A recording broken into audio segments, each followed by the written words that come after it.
الحمد لله، وصلى الله وسلم على خير خلق الله نبينا محمد صلى الله عليه وآله وصحبه وسلم. أما بعد، أيها الأحبة، نحمد الله تعالى أن سهل لنا هذا اللقاء في بيت من بيوته نتدارس كلام ربنا وسنة سيدنا محمد صلى الله عليه وآله وسلم. أما بعد،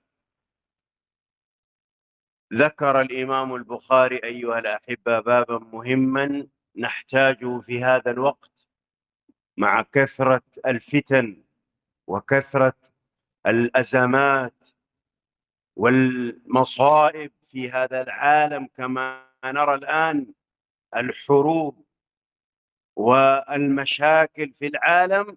نحتاج ما بوب عليه الإمام البخاري رحمة الله عليه، باب ما جاء في العلم وقول الله تعالى: وقل رب زدني علما.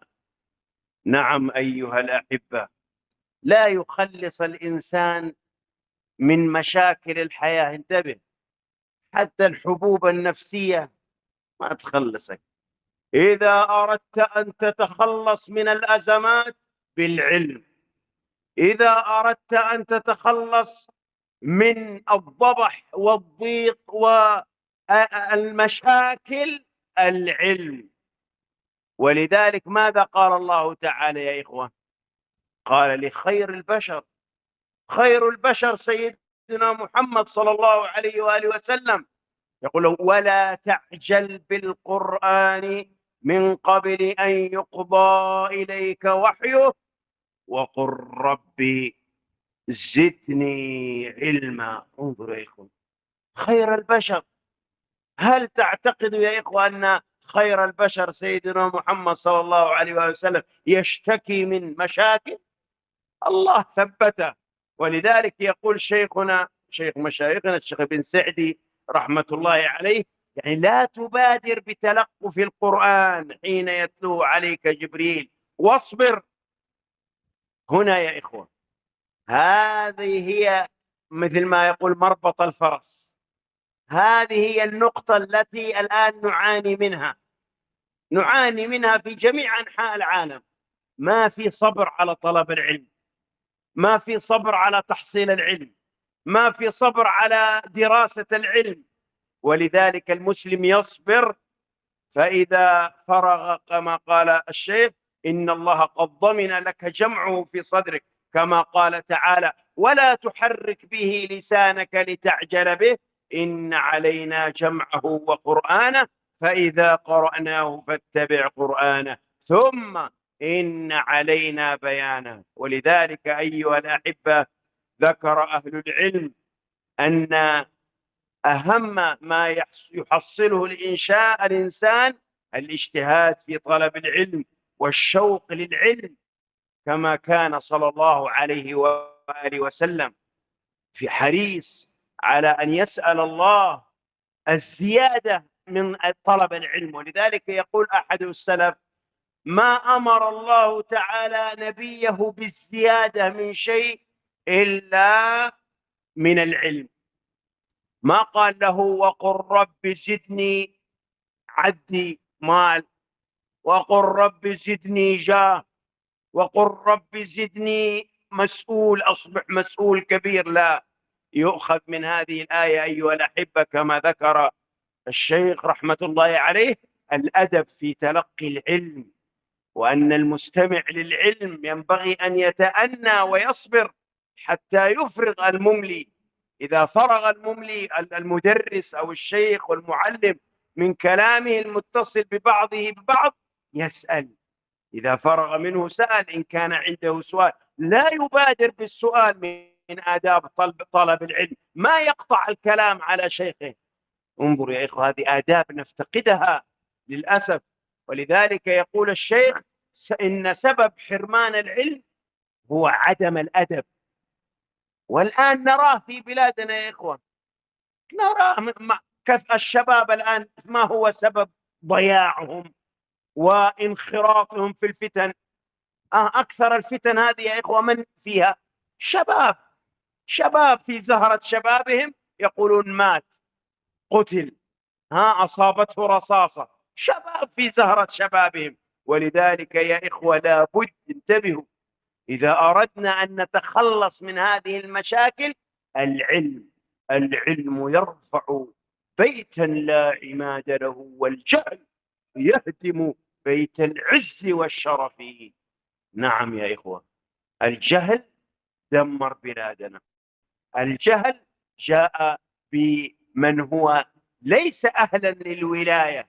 الجهل جاء بمن يأكل أموال اليتامى ويأكل أموال النساء الضعيفات. الجهل دمر أسر. الجهل دمر بيوت. الجهل دمر أمم. انتبهوا، هذا هو يا إخوة المشكلة. لأن الآن، لماذا الآن الحروب هذه؟ الحروب التي تحصل بسبب الجهل. لو أن الناس استقاموا كما قال الله تعالى: وأن لو استقاموا على الطريقة لأسقيناهم ماء غدقا لنفتنهم فيه. ولذلك الله الله يا إخوة، فإن تعلم العلم أمره عظيم. تعلم، فليس المرء يولد عالما، وليس أخو جهل كمن هو عالم. إذا أردت يا عبد الله أن ترتاح، بعض الناس يقول: أين الراحة؟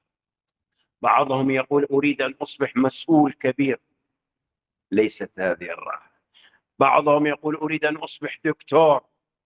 ليست هذه الراحة. ولست أرى السعادة جمع مال، ولست أرى السعادة جمع مال، ولكن التقي هو السعيد.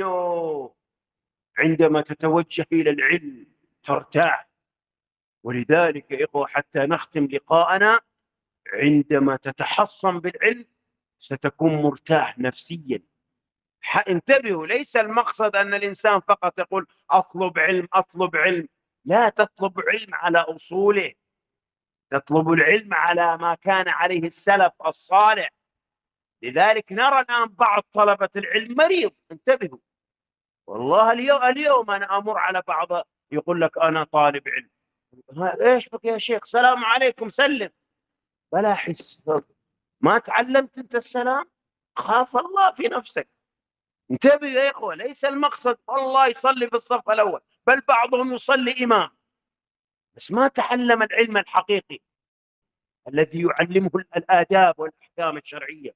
تعلم العلم المعوج، العلم الذي ليس يربي فيه الأخلاق الطيبة، العلم الذي يربي فيه الغلو والتنطع والتشدد.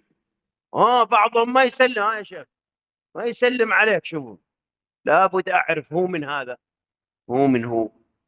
يا أخي السلام على من تعرف ومن لا تعرف. إيش هذا الغلو والتنطع والتشدد؟ انتبه، وأعرف بعضهم أصبح عنده مرض هلوسة وهو يطلب العلم، أصابه مرض وسواس قهري، يسموه الوسواس الخناس. بسبب ماذا؟